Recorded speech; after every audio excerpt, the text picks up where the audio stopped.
I'm Naomi Flynn and I'm an Associate Professor of Primary English Education here at the University of Reading Institute of Education and Co-Director of Bilingualism Matters with Holly Joseph.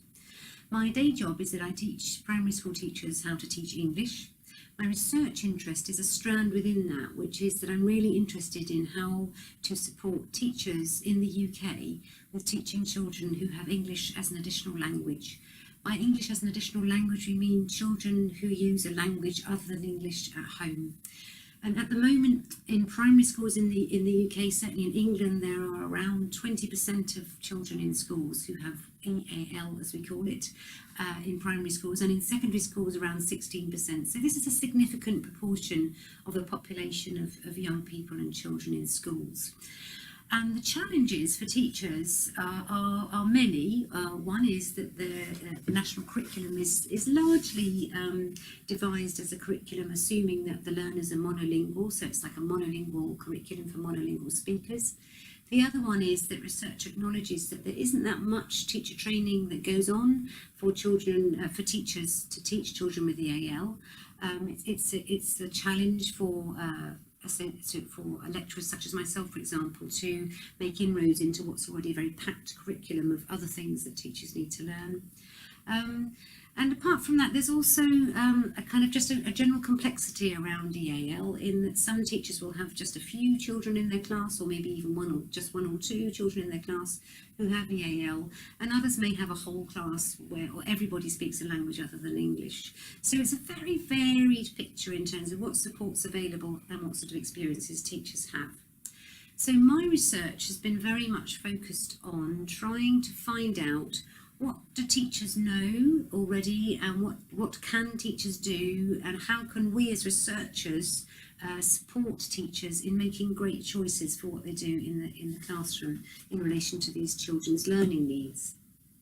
So one of my projects, which I've been looking at over some time, has been specifically focused on the experience of Polish children in primary schools in an area of the south of England.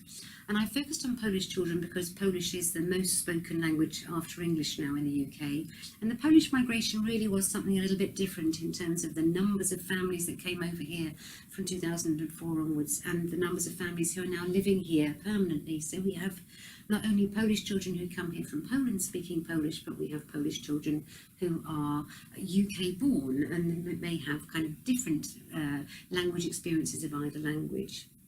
And I've spoken with teachers a few years back in 2008-09 about that, about how they were doing, and then I've spoken to them more recently around 2016 to just see how things are going for them. In my initial project, I found that a while ago, when numbers of Polish children were coming into schools in some numbers, often into schools where teachers were unaccustomed to language differences, that teachers did feel really challenged by this. They felt challenged by it partly through lack of experience. They felt challenged by it because of the way in which the curriculum is tested, specifically in English in England, and this made them worry for their children in terms of the outcomes they might get, and that they weren't really shining as they could do. It made them worried that they weren't doing the right thing by their learners. But something that was positive when looking at the experience for teachers with Polish children 8 to 10 years ago was that regardless of these anxieties they had about their own competence in managing them, they were very, very positive to their reception of these children. They saw Polish children, and their other EAL children to be honest, as hardworking, as their parents as aspirational, and so on. So there were good relationships between teachers and their children with EAL in many of the schools that I went into, and indeed in many of the schools I go into now. And that's a real plus. So my research shows that teachers do their best, absolutely do their best. And then more recently, I've done a follow-up study where I've talked to teachers again in 2016 about the experience of Polish children in their schools, bearing in mind that now some of these schools that I might have gone into 10 years ago have far more children. So there are schools in some areas with as many as 50 or 60% Polish children, for example. It's not necessarily unusual in some of our urban areas, or even some of our large town rather than large city areas. And what I've found is that it is still the case that the national curriculum is very monolingually oriented perhaps more so since 2010, when there's been the introduction of lots of very specific grammar to be learned, for example. So it is still the case that the curriculum is monolingually oriented, and teachers do feel quite constrained by that. But really positively, teachers have, over the years, between when I was first speaking with them and then speaking with them more recently, actually developed their own sense of what great practice for teaching children with English as an additional language might look like. So, for example, what I see when I talk to teachers now is their understanding that they need to make sure that the curriculum is really rich in vocabulary, that they really make an attempt to ensure that the children that they're teaching, whose home language is not English, have access to the vocabulary for the subjects that they're learning. So, you know, for example, in a science lesson that's around forces, they've introduced vocabulary specific to that, or a maths lesson that's around percentages, that there's vocabulary specific to that. So that's one aspect of their teaching that they talk about as if this is, you know, a norm and something they've already been doing, which is great, because that's great practice for EAL. Another thing they're doing is making sure that the grammar of English language is made really explicit. And that's really helped children in writing really well-formed sentences. And that's a challenge for children who have EAL, because in their home languages, assuming that they're literate in their home languages, the order of words in a sentence may well be different, the syntax may well be different. And teachers are picking up on that and making really sure that their children understand how English might be different from their home languages. I also find that teachers are making time to allow children or support children in using their home languages in the classroom, and that was not necessarily going on a few years back. And the use of home languages is really useful because children can do things. For example, let's go to the maths lesson again. They're talking about a new construct they've just had introduced, say area or volume or some new form of three-dimensional shape.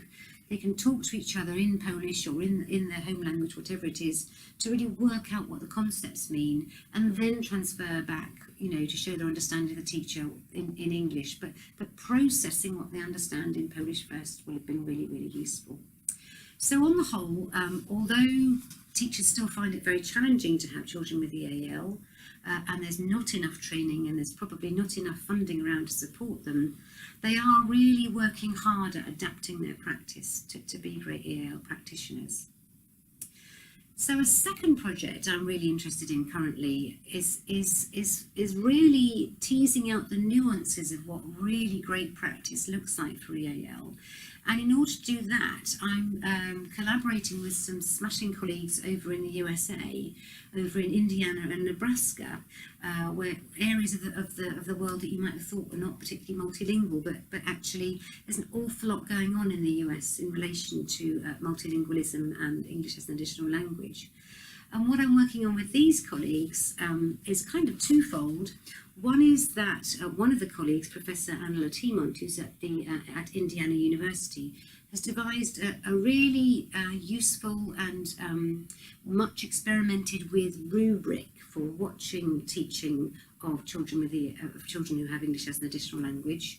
And it's a way of assessing what the teacher is doing, what she or he is doing well, and where he or she might improve. It's called the standards. It's a research-informed way of watching practice that is going to really promote social justice and really challenge inequities for all children, not just children who are multilingual. And it's a very exciting tool to be working with. So I'm working with Professor Timont in terms of getting to know how it is she introduces this to staff in schools in the state in which she's working. But I'm also working with her and other colleagues from Nebraska and also from Germany and Finland to find out whether the rubric of itself can be used to observe classroom practice in different countries. And what we found in our pilot work is that yes, it can. So we found that this way of kind of looking at what teachers do, which is essentially to what extent do they make their classrooms really language rich, really vocabulary filled, really oriented towards the different levels of proficiency that children might have in English or indeed in the home language of the medium of instruction. We found that this particular rubric, the standards rubric, really can capture what great practice looks like. And the fun thing for me is that's then informing my own teacher training. So my research is really driving what I say to my students who are training to be primary school teachers here at Reading. And that means that they're going out with the latest, hopefully, research-informed practices.